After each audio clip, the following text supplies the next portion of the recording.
ಪ್ರದೀಪ ಈಗ ಒಂದು ಲೆಕ್ಕ ಮಾಡ್ತಾನ. ಈಗ ವ್ಯವಕಲ್ಯ ಎಷ್ಟೈತಪ್ಪ? ವ್ಯವಕಲ್ಯ ಸರ್ 2688. ಹತ್ತರ ಗುಂಪುಗಳು ಎಷ್ಟದವಲ್ಲಿ? 8 ಎಷ್ಟದವ ಪುನೀತ? 100ರ ಗುಂಪುಗಳು ಎಷ್ಟಿದಾವೆ?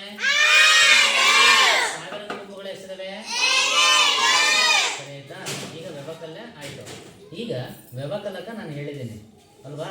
ಎಷ್ಟು ಹೇಳಿದ್ದೀನಿ ವ್ಯವಕಲಕ? ವ್ಯವಕಲಕ ಅಲ್ವಾ? ಸರಿ, ಅಲ್ಲಿ ಬಿಡಿ ಸ್ಥಾನದಲ್ಲಿ ಹಾಗಾದ್ರೆ ಎಷ್ಟನ್ನ ತೆಗಿಬೇಕು? ಬಿಡಿ ಯಾವ ಸ್ಥಾನದಿಂದ ಬರ್ಬೇಕಂತ ಹೇಳಿನಿ.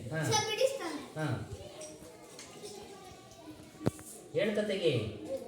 1 2 3 4 6 ತೆಗೆದೆ. 10ರ ಗುಂಪುಗಳಲ್ಲಿ ಎಷ್ಟು 10ರ ಗುಂಪುಗಳನ್ನ ತೆಗಿಬೇಕು? ಗಡಗಡ ತೆಗಿಬೇಕು, ಲೇಟ್ ಮಾಡಂಗಿಲ್ಲ.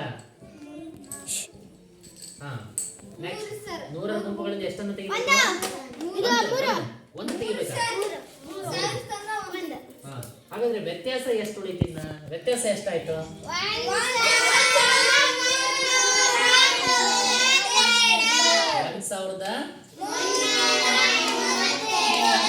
1332.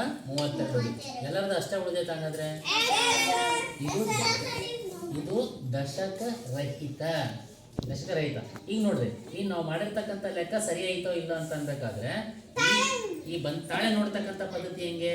ಈ ವ್ಯತ್ಯಾಸ ಮತ್ತೆ ವ್ಯವಕಲಕ ಎರಡನ್ನ ಏನ್ ಮಾಡ್ಬೇಕು? ಕೂಡಿಸಿದಾಗ ಏನ್ ಬರುತ್ತೆ ನಮಗೆ? ಪ್ರಿಯಾ ಏನ್ ಬರುತ್ತವ? ವ್ಯತ್ಯಾಸ ಬರುತ್ತಾ? ವ್ಯವಕಲ್ಯ ಬರುತ್ತಲ್ವಾ? ವ್ಯತ್ಯಾಸ ಮತ್ತ ವ್ಯವಕಲಕವನ್ನ ಎರಡನ್ನೂ ಕೂಡಿದಾಗ ವ್ಯವಕಲ್ಯ ಬರುತ್ತೆ. ಆ ವ್ಯವಕಲ್ಯ ಸರಿ ಇತ್ತಪ್ಪ ಅಂತಂದ್ರ ನಾವು ಮಾಡಿರ್ತಕ್ಕಂಥ ಲೆಕ್ಕ ಇಲ್ಲ ಅಂತಂದ್ರೆ ನೋಡು, ಕೂಡಿಸಿ ನೋಡೋಣ.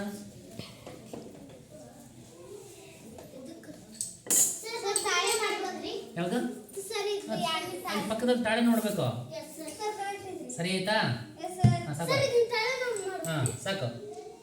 ಈಗ ಓದಪ್ಪ. ಇವಾಗ ಎಷ್ಟು ಬಂತು? ಇವಾಗ 2688. ಸರಿ ಆಯ್ತಾ? ಈಗ ಲೆಕ್ಕ ಮಾಡಿರೋದು ಬರ್ಪ.